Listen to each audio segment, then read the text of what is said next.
What's going on, guys? Before I start this video, I want to give a shout out to my guy over here. Go check him out. He gave me a shout out, so I got to give him a shout out.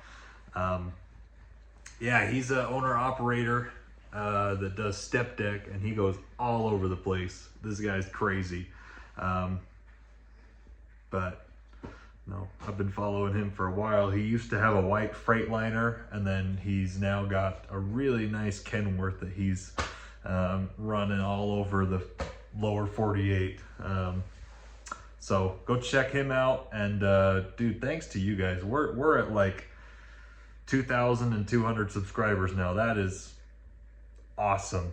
I don't even know that many people in real life, so you guys are the real heroes. But as we get into this video, just remember, this is all my opinion. There's a lot of trucks out there. I like old trucks. I like new trucks. I like Cummins.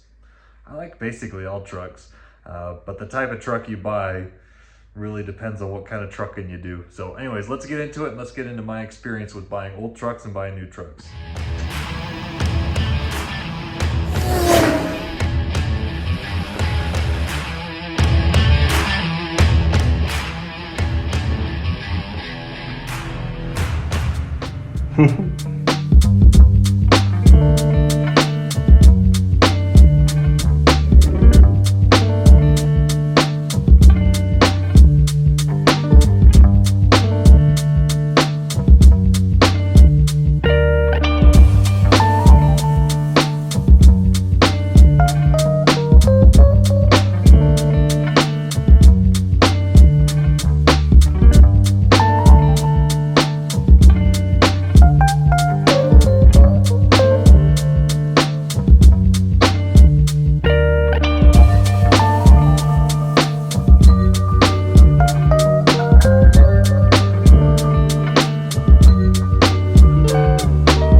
I am never coming back here again. Holy crap.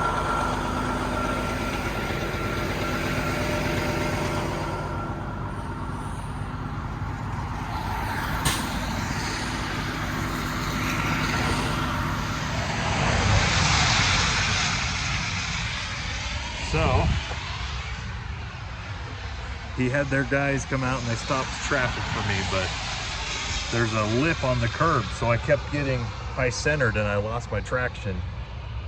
Kept having to go forward, and I had to like ram it up this slope because this isn't a flat. My differentials, I kept losing traction. Yeah, I'm never coming back here again. That's ridiculous.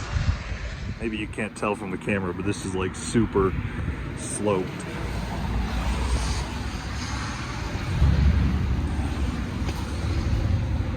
Yeah, this dock is not made for full-size trailers. I'm basically in the road still, in the dock. But anyways, No, I shouldn't complain that much. The guy was pretty cool. They came out and they stopped people from coming, but like, I don't know. It's very frustrating when it's cold and snowing and I can't see out of my mirrors and I don't have more than 40 feet to back a 53-foot trailer. You know, it's pretty, backing off of a 2-lane road into an immediate dock. That was pretty tight. But anyways. Oh shit. My window, I don't know if you can see that, started cracking. That crack's been there.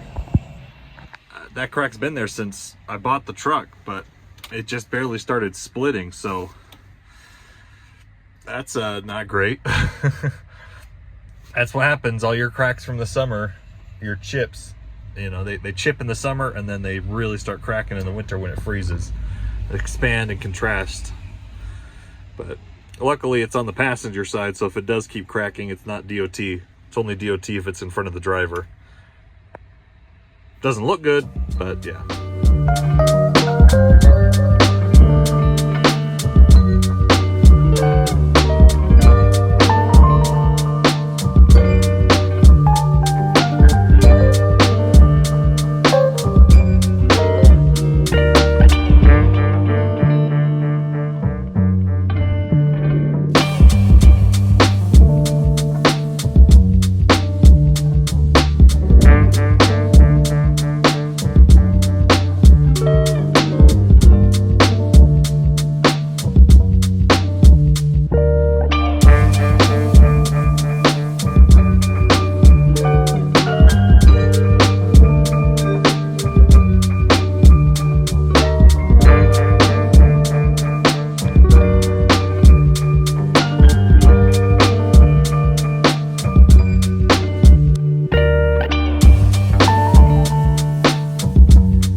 What's up, guys? I am back in the office now.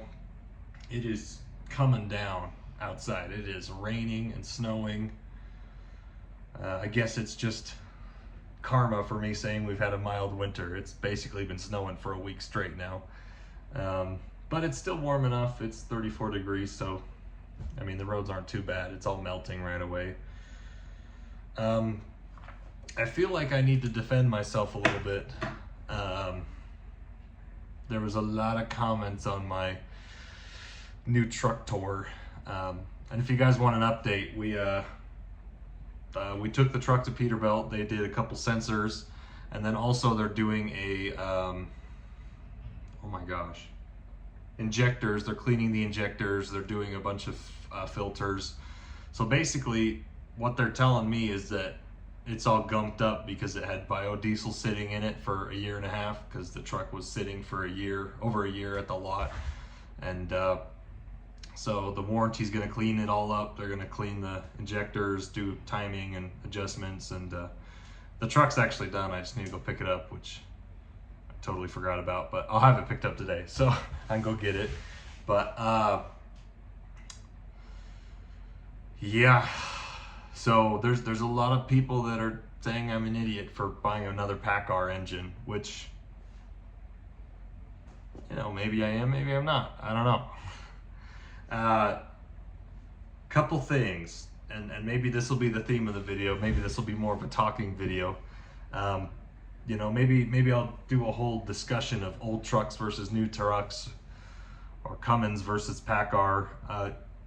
Let me first say, before all of you guys unsubscribe from me, if you are a single owner operator and this is your only truck, I would probably recommend you get a Cummins over a Paccar. So I'm not going to deny that the Cummins are better than the Paccar.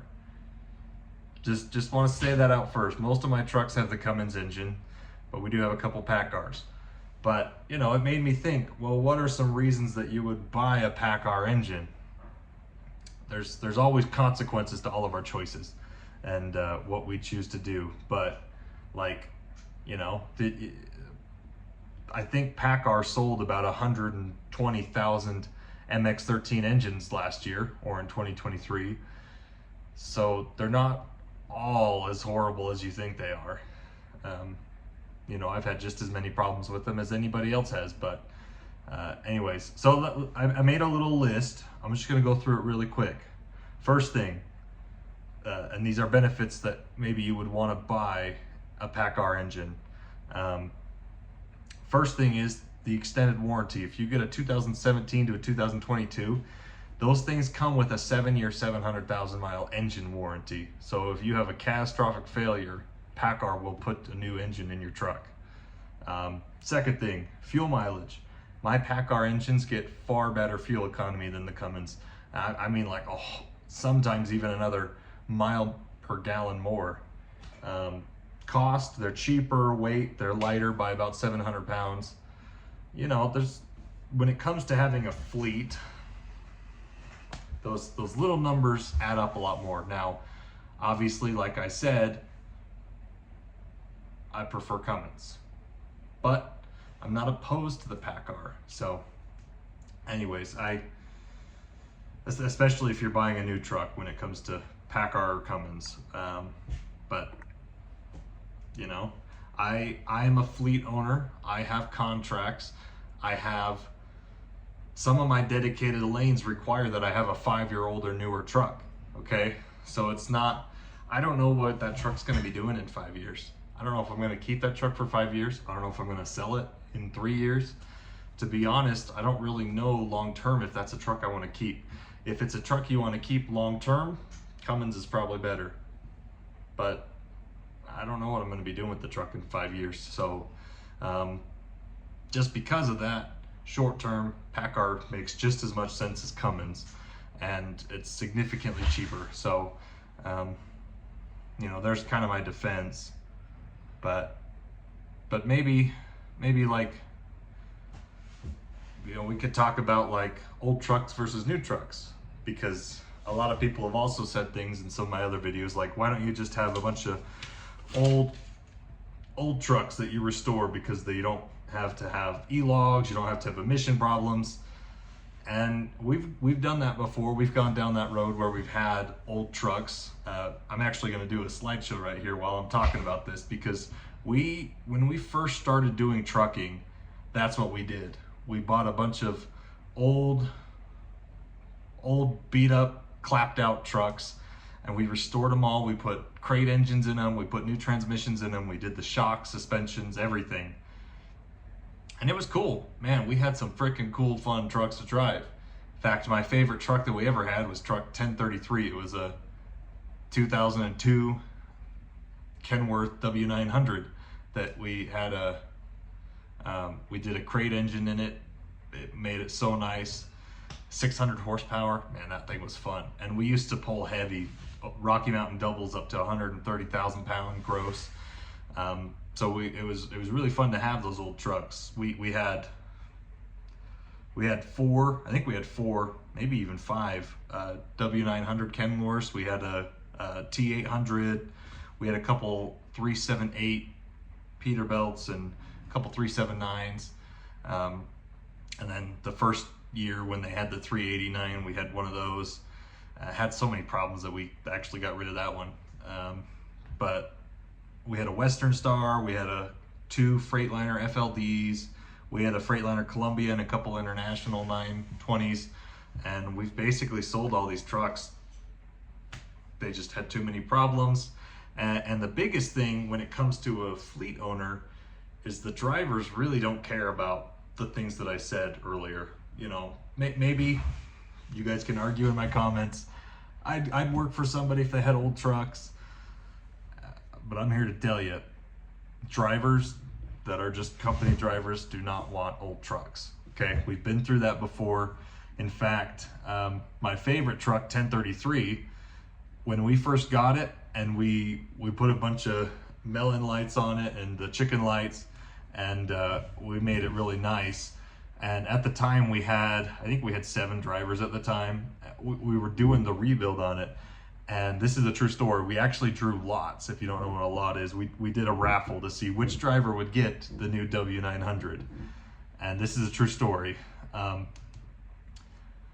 driver that won it, he was so excited. He's like, yes, I want to drive the cool truck, the 600 horsepower Cat. And literally he drove it for 2 weeks and he's like, I want my old truck back. And so we put him back in the 2016 Peterbilt. And we gave it to the second runner-up. He drove it for a week and he's like, I don't like this truck. And you know, it was the coolest truck, so freaking loud. But one by one, all the drivers decided they didn't want it because it was too loud and it was, you know, not as comfortable. We put a nice stereo in it. But I tell you that story not to dismiss you, because obviously some people like older trucks. And if you're an owner operator, an older truck is probably the way to go if you don't have any money to start out. But when it comes to having a fleet, company drivers don't care about that. They don't care about having the ELD or the no emissions. They just want a comfortable, quiet, smooth riding truck. So that's kind of where the distinguishment is for me, is company drivers don't like old trucks, owner operators like old trucks. And it's hard to say definitively old trucks versus new truck, which is better, because it just depends. It always depends.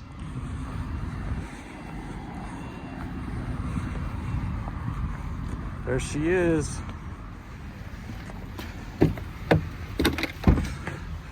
Hey, forgot I left my hard hat in here. Last person that drove this truck around was very short, I guess. 2,400 miles.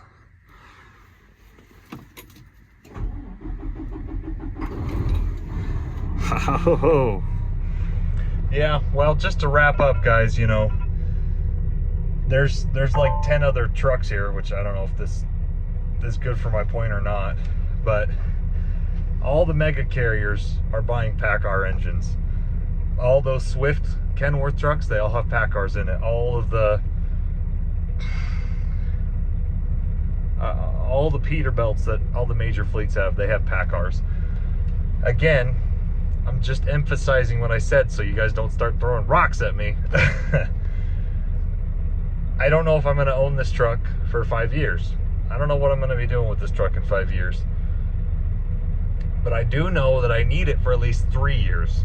And then after that, I don't know what I'm going to do with it. So I'm not looking at this truck specifically like I want to keep it forever, like maybe my other truck, Ruby, or a different truck that would be my personal truck that I'm planning on keeping for more than 5 years. So